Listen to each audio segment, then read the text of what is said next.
Hello, welcome to my channel. आज हम पढ़ने वाले हैं India's foreign policy challenges and strategies का लेसन सेकंड। इसमें हम बेसिकली पढ़ेंगे नॉन अलाइनमेंट के बारे में कि वो किस तरीके से डेवलप्ड हुई और उसका क्या रोल रहा ग्लोबल लेवल पर, क्या उसके मतलब इंगेजमेंट रही, क्या स्ट्रेटजिक अलायंस थी जिससे नॉन अलाइनमेंट पॉलिसी को यूज़ किया गया और क्या इसके बेनिफिट रहा। जो लास्ट वीडियो थी इसी लेसन वन की इसी बुक के, उसमें मैंने एक चीज़ गलत बोल दी थी कि इंडिया जो है आसियान कंट्रीज़ का मेंबर है। इंडिया आसियान कंट्रीज़ का मेंबर नहीं है, लेकिन जो उसकी समिट्स होती है, मीटिंग होती है, इंडिया उसमें पार्टिसिपेट करता है। So let's start our topic. Non alignment policy foundation and evolution. Cold war के टाइम में जो दुनिया थी वो दो पावरफुल ब्लॉक्स में डिवाइडेड हो चुकी थी, जिसमें एक तरफ यूएसए यूनाइटेड स्टेट्स था और जो वेस्टर्न ब्लॉक को लीड कर रहा था, जिसका मिलिट्री अलायंस नाटो था, नॉर्थ अटलांटिक ट्रीटी ऑर्गेनाइजेशन। और दूसरी तरफ थी सोवियत यूनियन, जिसे यूएसएसआर भी कहा जाता था, जो ईस्टर्न ब्लॉक को लीड कर रहा था और उसका अलायंस था वॉरसे पैक्ट।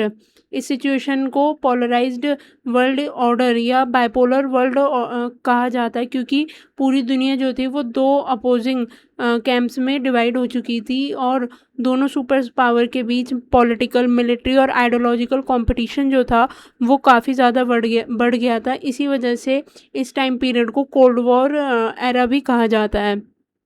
उस टाइम पर एशिया, अफ्रीका और लैटिन अमेरिका के कई देश जो कॉलोनियल रूल से आज़ाद हुए थे, इन नए इंडिपेंडेंट देशों पर प्रेशर था कि वो अपनी सिक्योरिटी और इकोनॉमिक डेवलपमेंट के लिए किसी एक पावरफुल ब्लॉक के साथ जुड़े। लेकिन इंडिया जैसे कुछ देशों ने डिसाइड किया कि वो किसी भी पावर ब्लॉक का हिस्सा नहीं बनेंगे। इसी सोच से नॉन अलाइनमेंट पॉलिसी और बाद में नॉन अलाइंड मूवमेंट की शुरुआत हुई। इंडिया के जो फर्स्ट प्राइम मिनिस्टर थे जवाहरलाल नेहरू, उनको फाउंडर माना जाता है नैम का। नेहरू जी का मानना था कि इंडिया को कोल्ड वॉर में न्यूट्रल रहना चाहिए ताकि देश अपनी फॉरेन पॉलिसी के डिसीजन इंडिपेंडेंटली ले सके, बिना किसी एक्सटर्नल पावर के इन्फ्लुएंस में आए। इंडिया का कॉलोनियल पास्ट भी इसी पॉलिसी के पीछे एक बड़ा रीज़न था, क्योंकि ब्रिटिश रूल के दौरान इंडिया ने अपनी ऑटोनॉमी को खो दिया था। इसलिए इंडिपेंडेंस के बाद इंडिया नहीं चाहता था कि वो फिर से किसी बाहरी शक्ति का डोमिनेशन हो। इसी कारण इंडिया ने अपनी सोवरेनिटी और इंडिपेंडेंट फॉरेन पॉलिसी अपनाई। नॉन अलाइनमेंट पॉलिसी के जो मेन ऑब्जेक्टिव थे वो ये थे कि किसी भी सुपर पावर ब्लॉक में शामिल ना होना और अपनी जो फॉरेन पॉलिसी है उसको फ्रीली रेगुलेट करना अपने नेशनल इंटरेस्ट के हिसाब से, और साथ ही पीस और कॉरपोरेशन को प्रमोट करना।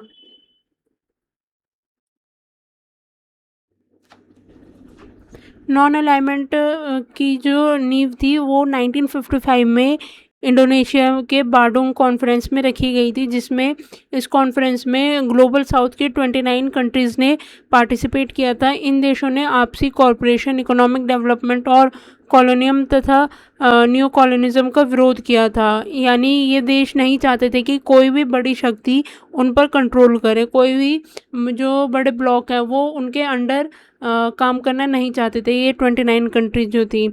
इसके बाद 1961 में बेलग्रेड यूगोस्लाविया ने नाम को ऑफिशियली फॉर्मलाइज़ किया। इस मूवमेंट के जो मुख्य लीडर्स थे वो थे Jawaharlal Nehru, Joseph Broz Tito और गमाल अब्दल नासिर और क्वामे निकुरमा और सुकर्नो। इन नेताओं ने मिलकर ऐसा ग्रुप बनाया जो कोल्ड वॉर के दौरान किसी भी सुपर पावर ब्लॉक का हिस्सा नहीं बनना चाहता था।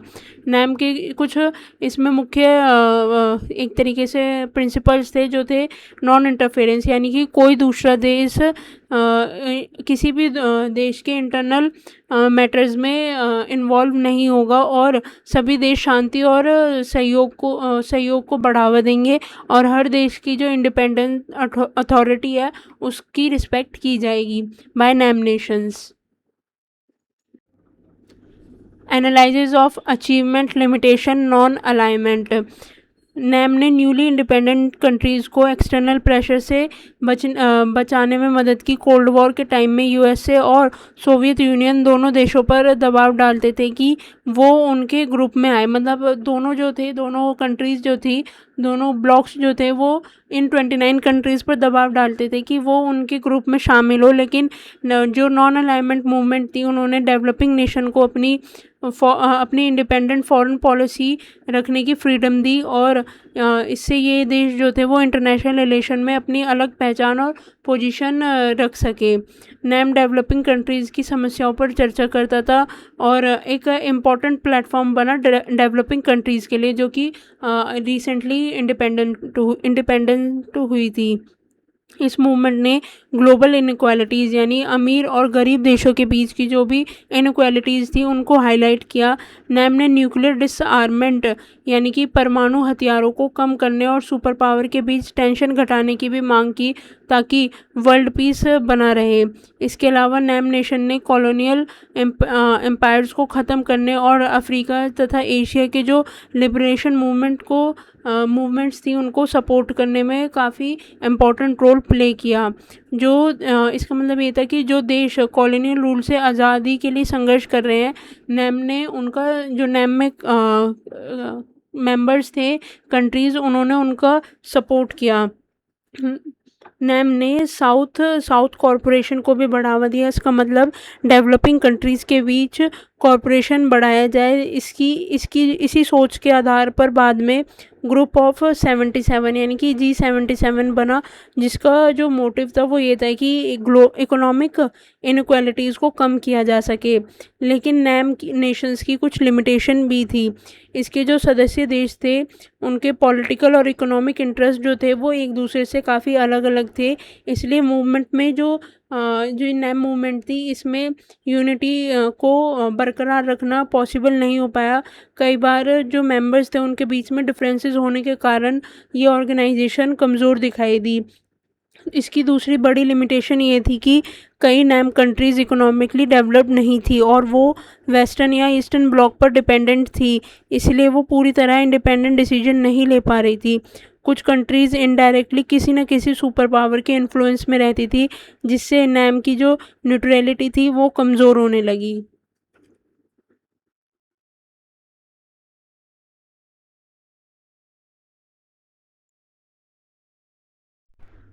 लेट 20th सेंचुरी तक कोल्ड वॉर जो थी वो ख़त्म हो गई थी और बाइपोलर वर्ल्ड ऑर्डर का कोलैप्स हो गया था, यानी कि सोवियत यूनियन और यूएसए के बीच जो पावर ब्लॉक्स थे वो सब ख़त्म हो गए थे। उनका महत्व जो था वो काफ़ी कम हो गया था। इसके बाद ग्लोबलाइजेशन का एरा शुरू हुआ था, जिसने वर्ल्ड में एक नया ऑर्डर बनाया। इस नए ग्लोबलाइजेशन वर्ल्ड में कई इंटरनल प्रॉब्लम्स थी, जैसे कि ड्रॉट, जेनोसाइड, पॉवर्टी, करप्शन। ये जो प्रॉब्लम्स थी इन्होंने डेवलपिंग कंट्रीज़ को कमज़ोर कर दिया था। इन प्रॉब्लम्स की वजह से ही नैम की यूनिटी और इन्फ्लुएंस भी धीरे धीरे कम होने लगे। फिर भी NAM policy, non alignment policy को एक इनोवेटिव और इम्पॉर्टेंट अप्रोच माना जाता है, क्योंकि इसने देशों को कोल्ड वॉर पॉलिटिक्स से दूर रहने का रास्ता दिया। इस पॉलिसी ने न्यूली इंडिपेंडेंट कंट्रीज़ को इंडिपेंडेंटली एक्ट करने की फ्रीडम दी, ताकि वो अपनी फॉरेन पॉलिसी को अपने हिसाब से, अपने नेशनल इंटरेस्ट के हिसाब से रेगुलेट कर सके। नैम ने एक और एक और मोर जस्ट वर्ल्ड ऑर्डर यानी कि अधिक न्यायपूर्ण विश्व व्यवस्था की मांग की, जहाँ पर जो छोटे डेवलपिंग कंट्रीज़ हैं उनकी आवाज़ को भी इम्पोर्टेंस मिले। इंडिया के कॉन्टेक्स्ट में देखें तो आज भी नॉन अलाइनमेंट की सोच पूरी तरह से ख़त्म नहीं हुई है। आज की दुनिया मल्टीपोलर वर्ल्ड बन चुकी है, जहाँ पर कई पावरफुल कंट्रीज़ जैसे यूएसए, चाइना, रशिया ये सब हैं। ऐसे में इंडिया स्ट्रेटेजिक पार्टनरशिप तो बनाता है, लेकिन फिर भी अपनी फॉरेन पॉलिसी में इंडिपेंडेंस बनाए रखने की कोशिश करता है। इसीलिए ये कहा गया है कि नॉन अलाइनमेंट आज भी इंडिया की फॉरेन पॉलिसी को गाइडिंग लाइट की तरह एक डायरेक्शन प्रोवाइड कराता है। Transition to strategic engagements. Cold war के टाइम में India mainly non alignment policy follow करता था, लेकिन 1991 के बाद ग्लोबल पॉलिटिक्स जो थी वो बिल्कुल ही बदल गई थी। सोवियत यूनियन टूट गया था और कोल्ड वॉर भी ख़त्म हो चुकी थी। इसके साथ बाइपोलर वर्ल्ड ऑर्डर भी ख़त्म हो चुका था। इसके बाद दुनिया एक मल्टीपोलर वर्ल्ड की तरफ बढ़ने लगी, जहां केवल दो सुपर पावर्स नहीं बल्कि कई सेंटर ऑफ पावर्स जो थे वो उभरने लगे, जैसे चाइना, इंडिया और ब्राज़ील जैसी इमर्जिंग इकोनॉमीज ग्लोबल पॉलिटिक्स और इकोनॉमी में काफ़ी इम्पोर्टेंट रोल बनने लगी, मतलब रोल प्ले करने लगी। ग्लोबलाइजेशन के कारण दुनिया की इकोनॉमीज जो थी वो एक दूसरे से जुड़ गई। ट्रेड, इन्वेस्टमेंट और इंटरनेशनल कोऑपरेशन भी बढ़ने लगा। इससे ट्रेडिशनल पावर पॉलिटिक्स का जो प्रभाव था वो काफ़ी कम हुआ और इंटरनेशनल इंस्टीट्यूशंस जैसे कि United Nation, World Trade Organisation और रीजनल ऑर्गेनाइजेशन की जो इम्पोर्टेंस थी वो बढ़ने लग गई। ये इंस्टीट्यूशन जो थे वो इंटरनेशनल कन्फ्लिक्ट को सॉल्व करने और ग्लोबल नॉर्म्स स्टैंडर्ड को मेंटेन रखने के लिए इम्पोर्टेंट हो गए हैं। इस चेंजिंग वर्ल्ड ऑर्डर में इंडिया को लगा कि केवल rigid non alignment policy maintain रखना ही सफिशिएंट नहीं होगा। इसलिए इंडिया ने अपनी फॉरेन पॉलिसी को और प्रैक्टिकल और डायनेमिक बनाया। अब इंडिया अलग अलग देशों के साथ अपने नेशनल इंटरेस्ट के अकॉर्डिंग स्ट्रेटेजिक पार्टनरशिप बनाने लगा। 1991 में इकोनॉमिक लिबरलाइजेशन के बाद इंडिया ने ग्लोबल मार्केट के लिए अपने दरवाजे खोल दिए थे और फॉरेन ट्रेड और इन्वेस्टमेंट बढ़ाने के लिए यूएसए, यूरोपियन यूनियन और कुछ मेजर पावर्स के साथ इकोनॉमिक कॉरपोरेशन बढ़ाने के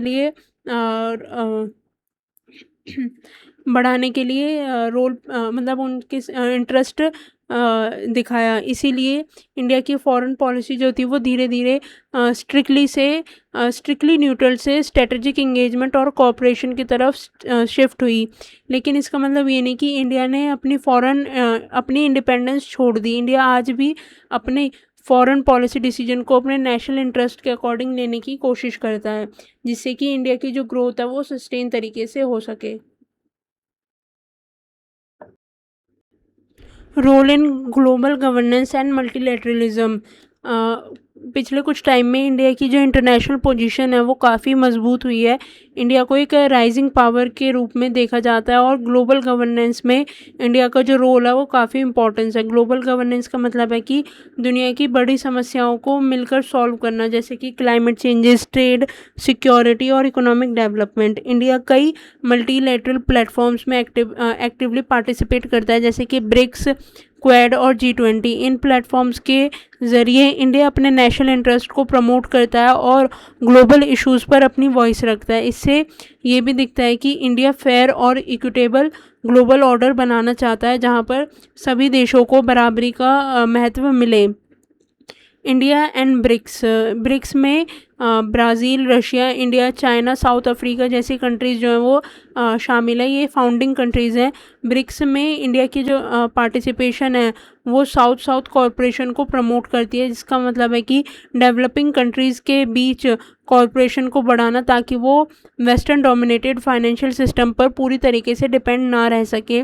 इंडिया ब्रिक्स का फाउंडिंग मेंबर है और उसने कई इंपॉर्टेंट इनिशिएटिव्स में लीडरशिप दिखाई है, जैसे कि new development bank, contingent reserve arrangement. इन इंस्टीट्यूशन का जो मोटिव है वो ये कि इमर्जिंग इकोनॉमिक्स को फाइनेंशियल सपोर्ट प्रोवाइड कराना और डेवलपमेंट प्रोजेक्ट में उनकी मदद करना। ब्रिक्स इंडिया को एक ऐसा प्लेटफॉर्म भी प्रोवाइड करता है जहाँ पर trade protectionism, unequal distribution of wealth और ग्लोबल ट्रेडिंग सिस्टम रिफॉर्म्स जैसे जो टॉपिक्स हैं उन पर अपने थॉट्स को रख सके, उनको प्रेजेंट कर सके।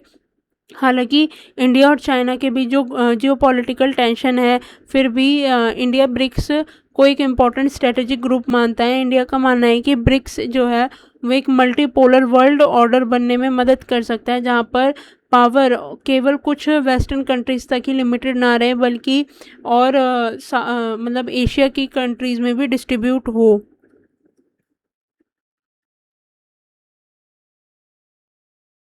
क्वेड का मतलब है क्वाड्रिलेटरल सिक्योरिटी डायलॉग, जिसमें 4 देश शामिल हैं, India, USA, Japan and Australia. Quad जो है क्वाड में इंडिया की पार्टिसिपेशन ये प्रेजेंट करती है कि इंडिया जो है इंडो पैसिफिक रीजन की सिक्योरिटी और स्टेबिलिटी में ज़्यादा इंटरेस्टेड है। और इंडो पैसिफिक जो रीजन है वो आज के टाइम में ग्लोबल ट्रेड और स्ट्रेटेजिक इम्पोर्टेंस में काफ़ी मेजर रोल प्ले करता है। इंडिया क्वाड के ज़रिए फ्री, ओपन और rule based Indo Pacific region को सपोर्ट करती है। इसका मतलब ये है कि सभी देशों को इंटरनेशनल लॉज और रूल्स के अकॉर्डिंग बिहेव करना चाहिए।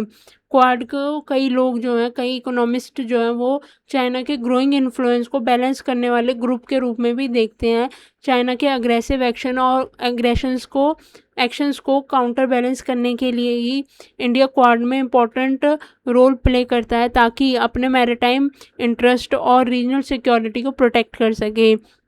लेकिन इंडिया क्वाड को केवल मिलिट्री अलायंस के रूप में ही प्रेजेंट नहीं करता, बल्कि इंडिया इसे ब्रॉडर कॉरपोरेशन प्लेटफॉर्म के रूप में देखता है, जहां पर disaster response, vaccine diplomacy, technology corporation और नॉन ट्रेडिशनल सिक्योरिटी चैलेंजेस पर मिलकर काम किया जाता है।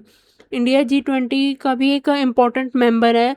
G20 जो है दुनिया की बड़ी इकोनॉमिक्स का ग्रुप है जो ग्लोबल इकोनॉमिक इश्यूज़ पर डिस्कशन करती है। G20 में इंडिया खुद को एज अ ग्लोबल साउथ के रूप में प्रेजेंट करता है। मतलब जो डेवलपिंग कंट्रीज़ हैं उनकी जो भी प्रॉब्लम्स है, जो भी उनके कंसर्न है, उनको ग्लोबल लेवल पर प्रेजेंट करने की इंडिया कोशिश करता है।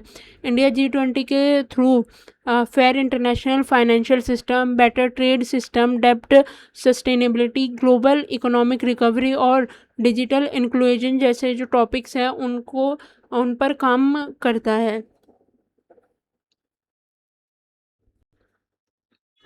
इंडिया डेवलप्ड कंट्रीज़ और डेवलपिंग कंट्रीज़ के बीच में एक ब्रिज की तरह काम करता है। खासकर G20 जैसे प्लेटफॉर्म्स में इंडिया ग्लोबल इकोनॉमिक और पॉलिटिकल नेगोशिएशन में बैलेंस बनाने की कोशिश करता है ताकि सभी देशों के जो कंसर्न है उनको सुना जाए। UNSC reform and India, India की जो ग्लोबल गवर्नेंस स्ट्रेटजी है उसमें उसका एक बड़ा हिस्सा जो है वो United Nations security council reforms में है, जहाँ पर इंडिया लंबे समय से यूएनएससी में परमानेंट सीट की डिमांड कर रहा है। इंडिया का कहना है कि वह दुनिया की सबसे बड़ी डेमोक्रेसी में से एक है और इंडिया की इकोनॉमी जो है दुनिया में फास्टेस्ट ग्रोइंग इकोनॉमी में शामिल है और इसीलिए इंडिया ने यूएनएससी में परमानेंट रिप्रेजेंटेशन की मांग की है। इंडिया यह भी मानता है कि आज के टाइम में यूएनएससी का जो स्ट्रक्चर है वो काफ़ी पुराना हो चुका है, क्योंकि ये जो स्ट्रक्चर है वो वर्ल्ड वॉर 2 के बाद की जो सिचुएशन थी उस पर बेस्ड था। आज की दुनिया जो है वो बदल चुकी है, खासकर ग्लोबल साउथ के देशों का महत्व जो है वो काफ़ी बढ़ गया है। इसलिए यूएनएससी में रिफॉर्म्स की ज़रूरत है ताकि आज के टाइम में जो ग्लोबल रियलिटीज़ हैं उनको रिफ्लेक्ट किया जा सके। इंडिया ने अपनी परमानेंट सीट की डिमांड